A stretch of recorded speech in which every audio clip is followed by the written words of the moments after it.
sahabaɓe aroɓe wiya nelaɗo windan jihaadi nelaɗo maka yumma ma e bemma no wuuni o wiya hihi ɓe maka ƴew wona takko maɓɓe ko jihaadi ma ndin non joni noon si sahabajo woopi natirde yiite tiimo holtini ɓeygu makko sifa ko holtini yumma makko kon ko fama baluna nahnu holtinoɓe ɓeygu mum complet sappo nogay si bugano yumma mum tiggare nde wotere ara enen gonno gereten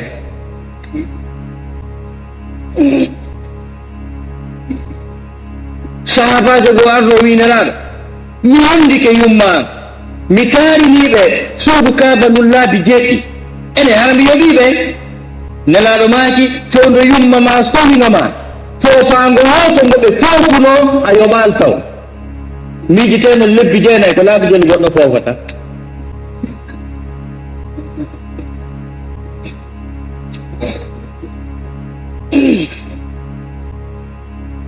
en andi jaka ko hunde nde tawata nde ala joddi wata ko yoɓade ko ya waɗu ha ka wawɗa ɗon Allah yi a andat a waɗi ha ka wawɗa ɗon on say ko heddi kon Allah karkiloya o ndaara ɓay mo yaaji yurmene kono wata ko yoɓa dow sifa ɗin piiji fof no nder ton qur'ana tindini en noon ko honno wondirten e maɓɓe fa imma yablughanna indaka alkibara ahaduhuma aw kilahuma fala taqul lahuma uffin Allah subhanahu wa ta'ala o daali ɓay o wiya yen ɗoftoɓe e moƴƴo e maɓɓe o ndaari e tan kamɓe ɓuri mettude fii kamɓe ɓuri sattude huwondira o sappoyi ɗon c'est-à-dire na wi'ugol wondema ko si hewtoyi ɗon si waɗa ɗum ɗo on andi ka balaka ɓe inna isharatul ba'id lil qarib wa isharatul qarib lil ba'id ko no nder ɗon ka balaka Allah subhanahu wa ta'ala daali si gooto e maɓɓe maɓe ɗiɗo noon aro yii nawyugol tawa hiɗo wondi ɗa wuuri Allah wi attention on say ɓe metti fii ko ɗon noon mi sabbima si duuɓi maɓɓe ɗin towi mettere fi ara e maɓɓe ko wonta sabu mum ko piiji tan gogo on taw ko cellal ngal ɗuytoto nawnare nawnuɗo wela fii no gertoɗa wonano ɓay Allah daali wa man nu'ammirhu nunakkisu fil khalq kala momen neɓiɗi men ɗuyta e mo ɗon tawa ɓe yiyata moƴƴa ɓe nanata moƴƴa ara wolira doyi ɓen won moƴƴa ɓe nane mi haalima koyam ayi tawa nande ɗen ɗuytike nunakkisu fil khalq haji salminaɓe ake ko hombo onon kadi onon ñande mi salmino o ko hombo attention gide ɗen ɗuytike waddon goɗɗum ha gasa halton ara mi ari fi paalɗen ko min en alda hay pus mémoire on ɗuytike mémorie o ari ɓe mawɓe no ittalankiɓe addanmi ha wani dara ɓeynalam men aldar si fewndike toon ɗon saabu ko doole ɗen ɗuyta e maɓɓe kon ɗum ɗin piiji no mettina ɓernde ɗinnum ɗum kadi sansugol sasangol ɓe zamanu men kala ko ɓe annduno no foti hino moƴƴi ka joni fota moƴƴa woni démodé ko ɗum wiyete conflit de génération atta on sansaniɓe ha gadi ɗum ɗon kadi mettinayi ɓernde weldiɓɓe wurodiraɓe e mbarinɓe koɓe jogino ta fo mayino fo nattino e suudu ɓe ala ko itta ɓe wula ɗum kadi no mettina ɓernde tuma ɓe immi classis ɓe yahi ha poor ɓe arti ɓe yaali andunoɓe ɓe yaalmo ɓe andi ɗum kadi no metti sifa ɗin piiji fof hino nder ton si Allah daali si hewtoyiwa fewnu ɗon tigi Allah daali ko satti wowata wiɓe uf ko wiyete uf ko kala konngol ma ɗum kuugal ngal neɗɗo waɗirtata no hollude mettede mum hay si on tigi wi d' accord mi nani a nani kono mettima ara woni uf Allah daali wata taƴoɓe yurmede nden tawno ɗon kadi besoin ji maɓɓe ɗin ɗuuɗay ko ɓe faalete kon kon watta ko ɓe faalete kon koma ɓe wonɗo ko Allah windani ɓe kon fof si ɓe maaya ɓe fokkiti noon nono woodi mi gayntaasimeɓe mawɓe ko addanɗaɓe woyonata hiɗa e nder ufu on qala bima ko wala tagunahuma ufin ko dir mu wandani kala ko be wima ko ya nan wiya ajali wada be ko wawda ko joni be yejiti ibe jettane décision di l'islam jaba ci tawi ko gonga ko mi woni benma kita be nguma kari jo ta ko fibe noddimo no tak kono ko ya jeru situation di gasi baba minani mi wada dum tisan no gasa en den bago don so defani be ko be yi o addi arabe jiti ko jeru golbe tum si fewna ni keɓe ɗon ko haqqille molnade sowata sina ɗum a naata joni e ko wiyete ukko e aya goo e nder mum allah daani waqfit lahuma janaha dulli min arrahma cippinanɓe iɗon andi ko addi ɗum ɗon taw wa qul lahuma qawlan karima wonanɓe konngol teddugol iwi ka nuppugol ɓe qawlan kariman on nde ɗo nodda baaba en ma koyo surtout wastay ko goɗɗo go wonɗa nodde ndaare annabi ibrahima en situation litigieuse entre lui et son père. Voilà les termes avancés, les termes respectueux que le prophète Abraham a avancé à l'égard de son père. Ya abati, ya abati, ya abati, ya abati. Hala arab be ala mone no be noddira baabe mabbe ka hatti teddungal ha hewti wigol ya abati. Ko ono yo baba en angen. Ono yo baba en angen. Ɗum ɗon fof ko ɓurana yamirma borneneji yimɓe ɓen sengo baabe mum no waɗi escalieji woɓɓe yay baba ay woɓɓe ya papa o ko papa o wi ɗum fof ko angal needi angal Qur'an angal tutede e peewa kono ndikka ɓen ɗon kadi edi wi o wiyere nde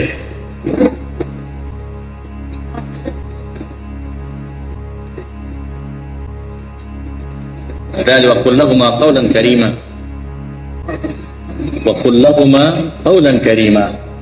بابا en ammaki ene baba en kon ɗum waɗi on e sookewo baba en ko honɗum waɗi on e tundawal baba en nanɗe ɗen no Musa o baba en kolongaje ɗen ene jaminanita ɗon fukki modi fular no marno ɗum ka fular no mari ɗin termuji tano foti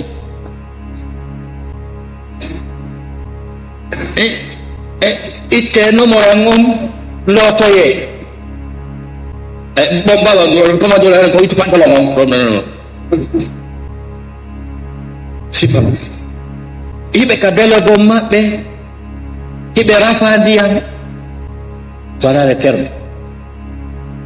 ɗi Qur'ana tindini en ɗi tawruɗen mawɓe me en Fuuta Jallo ɗi tawata hiɗi yiidi e ko Qur'ana wi kon wa qul lahuma qawlan karima waqfit lahuma janaha dulli min arrahma tippinanɓe kapitanji ɗin tawa ko tippintinnaare yankinare e jasinkinnaare kono nane Qur'an tawi ko min arrahma ko sabu yurmede kadi parce que c'est le respect hiérarchique en matière de l'islam. L'islam, min on kala ko yiɗon o droit korto karta o militaire ko Qur'ana woli no fi mun lanni gasi parce que sa fotti tum e chef joma e chef hiérarchique attaque kaynidi ko emma ko kufino ngittata jogoɗa ma sa tappa e garda burnu ma sa heƴey ma ko honno andi ɗum ɗon fof ko tippintingol degré muɗum gabitti mum kono sa si capitaine jo fet capitaine kapurane fotti e colonel ko tappata garrabu na yurmende ko ma o tappa na ɗum kanko tappete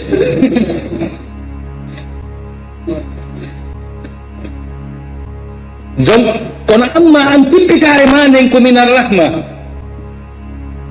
ko sabu yankinare e yurmede tappiranɗa garrabu netorɗa naati degré naati koɓe colonel an ka ɗum a sabbaki yumma ma no sokuma fi a tippitanaki ɓe a sabbaki yumma ma ina waɗuma 12 bal fi a respectali mana hiérarchie on kono ko sabu yankinare ko sabu needi ko min arrahma par ce que hakkude ma yumma ma hiérarchie ala ko kalau nyal ala kuma dia semakne na tiket ala na apu sitai pa general de l'armée kakan kayas kono kayuma kwa tarijo kwa Ismaila wana general yeso yumma kwa Ismaila wana sheikh doktor ustaz donc atayib degre ala wana amama sagale wana asalwa yeso yumma ko an haray ko tippido ko fi mawtali be sekino kema be no kanima tayna ustaz na general na colonel kambe a joni ko don be andi be tefa grandement l'intéresse pas wana président de la république yeso yumma be jattata audience katum mama nolo ta ko président et c'est quel vieille ça c'est la maman du président sikara de hokika si ama ko nene président o hara ala ko beedi hore donc du wiete waqfit lahuma janaha dhulli min arrahma ko ma yankina dade ko ma tippintina faade no dinango bismillah continue bismillah no dinango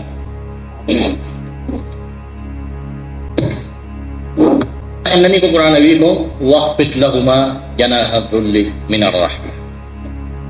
c'est-à-dire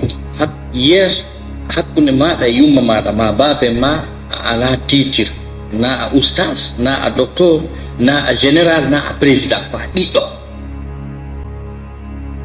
ɗum ko ya andu mum degré ala hakkunde mum e mi adda mise seeɗa ko yimɓe moƴƴuɓe ɗiggamɓe yumma muɗum e ben muɗum ko ɓe waɗi kono ado mum jantoɗen ɗo niidiji seeɗaji ko hani wonde hakkunde aden e yumma mum dira 3 ma 2 ɗon ko needi ndinka yewtugol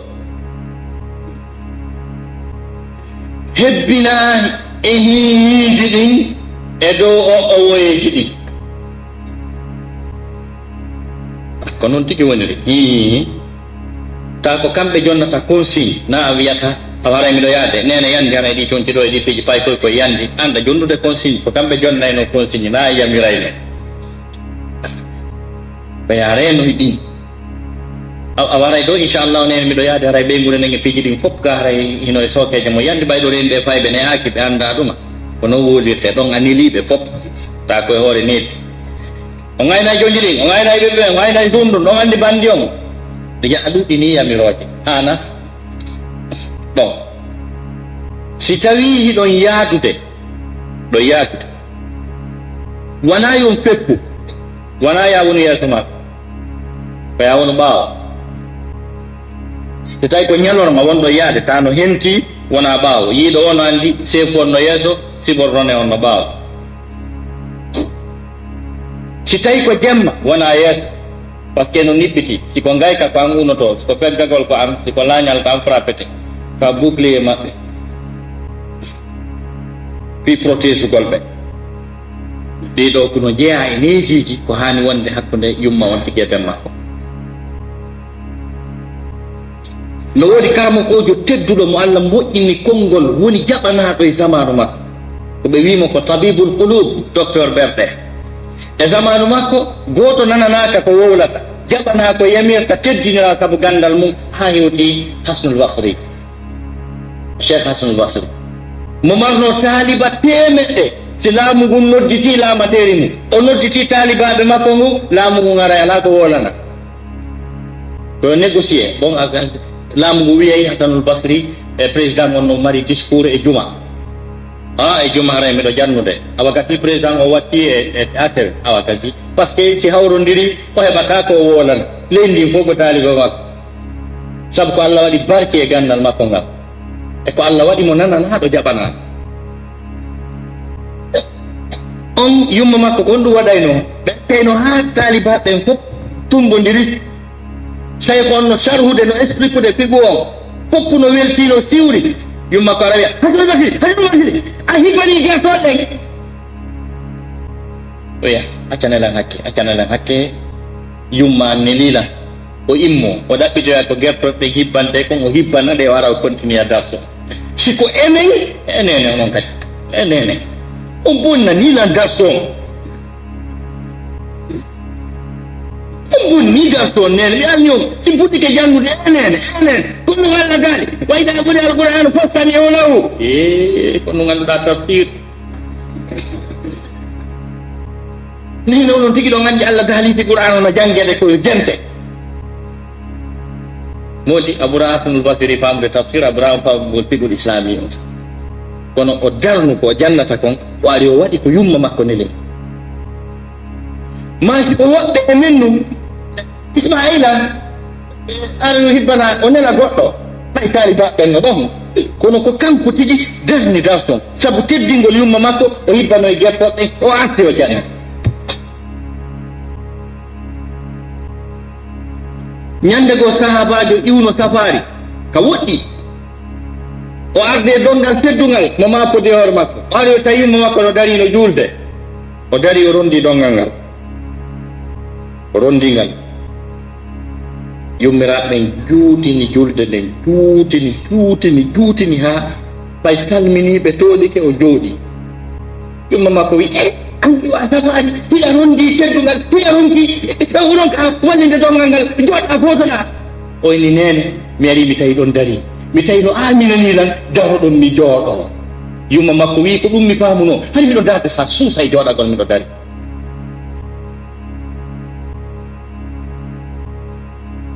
o yii ɗum no woduno e yimɓe moƴƴuɓe wiyeteɗo Zeynul Abidin hakke makko o rewi Allah o wi'a cuɗaari rewoɓe Allah ɓen olle ko Ali ibnul Husayn ibnu Ali ibnu Abi Talib famille Seydina Ali ay gando molanaɗo ɗigguɗo welɗo ɓandu kippitiɗo kulol wiyeteno Zeynul Abidin ɗimmoɓe makko ɓe wi Zeynul Abidin min fof amen ɗaɓuri men gandal min fof amen ɗaɓuri men peewa min fof amen ɗaɓuri men hulde Allah min fof amen ɗaɓuri men ɗiggande yummama e bemma min daari min tawi ha hande mi yiya Allah hawtide e yummama e bemma hawtidugol e yumma mum e bemmu ko yawagol ɓe o hinne o oye na yawagol ɓe no dagi no moƴƴi o wi kono mi hulu si min hawti miɗo anndi koye teewu on ko weli kon mi memata sina tuma nde ɓe yonni tuma nde ɓe memi ha ɓe yonni si mi mema na anndi memata kono mi hulu wata ɓernde an nden faale kutum taha ɓernde maɓɓe nden faalama anndi o memata kono ala feere ɓernde nden ko fiita ɓernde makko nden faale goɗɗum ka ñiiri ko tata ɓernde yumma makko e ben makko faalama haray o yawike ɓe o wawata contrôle de ɓernde nden kono o ƴettatagoy ko ngol kulol ɗon o wi haɗi men hawta on nani ɗum moƴƴa jelo e men hawtata e maɓɓe ko wanni tasɓe wetto tun iratewo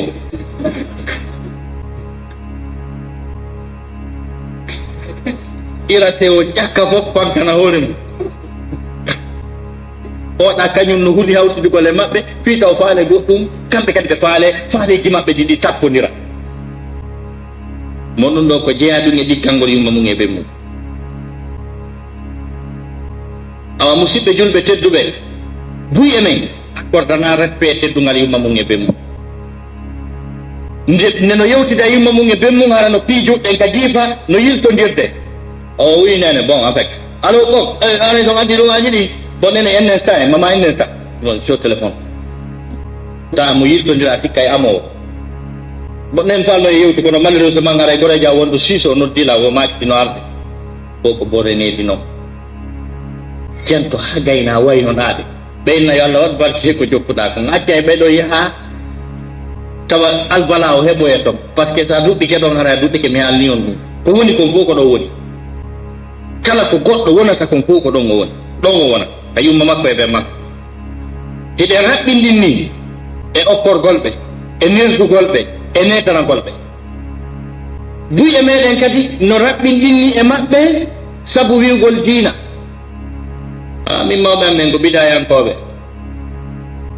nenan e babe kan ko bidayankoɓe jooɗi kuuta ɗo a yewgol to welatala par ce que si mi yehi imanu angu ɗuytoto mballa wallima ne sa yehi takko yumma ma e bemma imanu ma ngu ɗuytoto hay ngu ala to ngawa c'est-à-dire ɗofta ko yumma ma e bemma moƴƴo e maɓɓe inconditionné ala condition siɓe paalaɓe peewu siɓe paalaɓe aalo siɓe paalaɓe rew yiite siɓe kala no ɓe boniri ittali haqqe on ɗa ittali haqqe on dey ko woni ɗum ko a ɗoftotako ɓe ko Allah harmini ko kono a ɗoftoto e maɓɓe ko Allah yamirma e maɓɓe kon hay tawi kamɓe ko e kala no dali wa sahibuhuma fi dunia marufa wondu e maɓɓe telemma sengo ko addana no ɓuuri moƴƴirde amma noon ko yowiti e fi diina kam ɓayɓe majjaka wattabi sabila man anaba ilayhi ƴettu diina kan e ko Allah yiɗi kon e jungo jommum en kono noon ko duwaɗaɓe ko jonnitoɓe tenalgolɓe holtingolɓe ɗoftagolɓe netanoɓe jonnitoɓe hay siɓe rewade Allah qur'ana ko wima wa in jahadaka ala an tushrika bi ma laysa laka bihi ilmun fala tutihuma siɓe yamirima ya sirkanan e hunde nde alana gandal dagagol ɗum qur'ana wi'ali fastumhuma wi'ali fa fir minhuma to wima fala tutihuma taɗottoɓe wi'ali ya yennuɓe wi'ali ya doguɓe mo duwaɗa holtinde ƴogana sa dogi on ko honno hettirta ko joganiɗamo ndaare annabi ibrahima e baabe mum ya abati ya abati ya abati o jeeji ha o ronki finalement mawɗo on konɗu wi arahibun anta an alihati ya ibrahim eyo ibrahima ko an ko ɗum addi anta o mawno wiide tun arahibun an alihati ya ibrahim kono anta koye ɗum mi heɓuma ko ɗum mi lessi mi jombinene ma ko ɗum mi yeeyi mi ne'uma ha jantuɗa ko ɗum mi fajjirma a yeeya lilan ɗum a lesi ko an hande wiyata a sali ɗum ɗo o wi si a accali mi jasay ngayka mi ire ha lutta hoore nden mi piɗa hoore nden kaaɗi ha maya in lam tantay la arjumannaka wahjurni maliya dégage ko wiyete wahjurni maliya ko wi ko dégage tout le temps annabi ibrahima annabajo communi ko woye Allah mo seedna jibril woni e disposition mum mawɗo hum si wi on fulta modi mo wawno yottagol ka kono annabi ibrahima wi qala salamun aleyka isal wonanima baba mawɗo wi fulkan kanko wi salamun aleyka kisal woni e ma baba sa astaghfiru laka rabbi mi toroto Allah yo Allah accane sabu min Allah meɗen nabiti siko enen adna Allah ko anday fi ɗum mi sikale hiɗen mari tawhidi ha hewti annabi ibrahima ma ɓurenmo ka dogugol ɓe sabu hiɗo lurri e faamuji diina ɗum kadi ko e majjere ko e bewre jeeya buygoy no duɗɗi tawa no hunjino ɗuman yahata barki tuttuku ta tappinoke andaka piyi sina ɗum kamɓe siɓe salike ko Allah yamiriɓe kon an wata a salo ko Allah yamirma sengo maɓɓe kon hara on foti ga ko nelaɗo e wi Makka ɓe ari Madina sonnajo goto wiyetenoɗo Zeynab o arno tawi nelaɗo wi nelaɗo inna ummi mushrika lam tu'min wa lam tuhajir asiluha nelaɗo maki siliha jumma ko shirko o jaɓali arde Madina mo Makka miɗo wawi jokkade e makko nelaɗo maki jokko mo moƴƴoɗa e makko ko wawɗa ko a waɗi ɗo piiji wattanen hakkille majji nde sakkitoray ko ɓuri hurɓinade hande ko sukaɓe watta sukaɓe boyi hande yaha yeɗe leyɗe jooɗo wona toon yumma maɓɓe faaleɓe yi'ude ɓe jooɗoɓe fankana hoore maɓɓe ɓe inna fannintama ɓe heɓali kaydi ara si ɓe ari ɓe hootay ɓe arata yumma maɓɓe wulla fi maɓɓe baabe maɓɓe wulla fi maɓɓe ana nene tigi tigi o situation o lagine toon ɓayna fi en fof ko en joɗɗo daaridiren ta ala e fusko mi wata yaade nani fanintama mi heɓali hoore manan ko mi wata yaade wona ɗum yummirawo wulla fi makko ha walo mayata yaali ɓiɗɗo mum ko ɓe ontata gite maɓɓe ɗen tum ɓe yi'e ɗum ko nema noon ɗum no ɓuuri eroji ko jonnantaɓe calcule hunde nde annabajo supportali annabajo e imanu mum mo malayka tippotoɓe ñalla communique o e Allah hunde nde o tenali a sikka komo wona annabi rondoto ɗum ndaare hakkunde annabi Yaguba e annabi Yusuf mawɗo on rondi tan tenano ɓaraw wula ɓiɗɗo makko yi'ugol ɓiɗɗo makko mawɗo wawano supportude ya asafa ala Yusuf e suno an e to Yusuf e hande a ima pa an e to Yusuf ba o suni fi faale ɓiɗɗo makko ha o wumi ha o wiyo situation on hatti ha sunde ɗen e ande nden ka fewndi ɗo hatti wata ɓeydade ɓuri ɗo ha wi innama ashku basti wa husni ila llah. Allah ande anden e mapano e suno anden e ko wullan ƴakkude kon ka ɓerde an Allah yomi wullitike ma walla noon fi ɓiɗɗo am ha ñande go malaikajo mo Allah halfini wargol wonkiji ɗin fof o ari o juurimo o innene kaari kala wonki maayohi woni ibnu adama woni leggal woni jinnaru woni kullum ko an andi yeeto lansi ɓiɗɗo an on no maayi o inni biru liste komi jogii ɗo ko wareteɓe ɓen indema nden ala nder ɗo mi warali o maayali o wi ta landolan noon ko ɓuri ɗon ko on to woni ta landolan situation makko no négocié de dow gan wontani mawɗo on ande ha mawɗo wuuri ande no woodi ko wiyete e français télépathie, c'est à dire ko lien gundojo molanaɗo ko wonata hakkude neni e ɓiɗɗo hakkude baba e ɓiɗɗo yalli ɗo hooli otowal no woofa goɗɗo New York ta yumma makko no telimile no waali ɗon ɓe anda ɓe ɗenjoɓe jooɗoɓe inna ni ɓiɗɗo an on ala jaam no wawi wonde ko ɗum wiyete télépathie holli en no dolni miɗon andi ñande annabi Yusufa wiwno bengotoɓe makko ɓen yahe wi on baaben an yoɓe ar onon e ɓeyguri nen fof yaade e odolokke an ɗo idhabu bi qamisi hada wa alfuhu ala wajhi abi yati basira wahtuni bi ahlikum ajmain yaade e odolokke ɗo so mbugikemo e baaben an ɓe yiyay hiɗon andi nden ñande ɓay ɓe fokkiti ɓeyano Égypte ɓeyano Israël hakkude pays e pays ɓay ɓe fukkiti ga tum mawɗo on wi'uno ko woowi uurudel e an e ɓiɗɗo an on so ɓatti kelan no uurudela qur'ana wi falamma fasala fil ayru qala abuhum inni la ajidu riha yusufa lawla an tufannidun nde sete wongol fukkituno to tum mawɗo wi ko wowno uurude ɓiɗɗo an on kon uurilam mino andi o wiya joni mi feeti ɓe wi ɗulle tallahi innaka la fi dalalikal qadim ɓayle ɓe aroyi ha gasi mawɗo on tawi andi c'est à dire ko wowi mo uurde e ɓiɗɗo makko ko guurima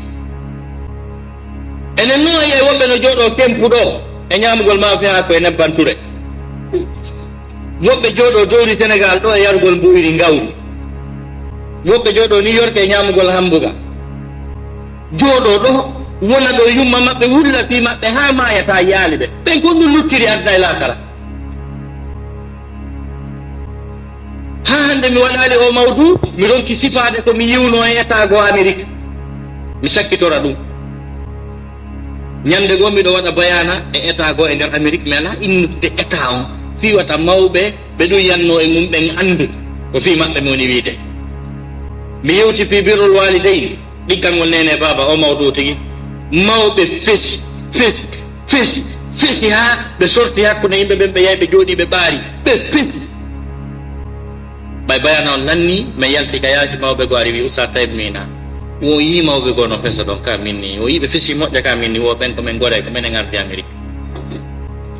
o wi yumma ɓe wulluti maɓɓe wulli wi no faalama yiide ɓe ɓe jonni mbuuɗi ɓe inni ɓe faalaka ɓe wi ɓe ñamata ɓe yarata yummiraɓe ɓen tawi si ñamali yarali mayay kono kamɓe ɓe artata ha ñande goo yumma maɓɓe windani ɓe leeter yeetiɓe ɓayɓe artata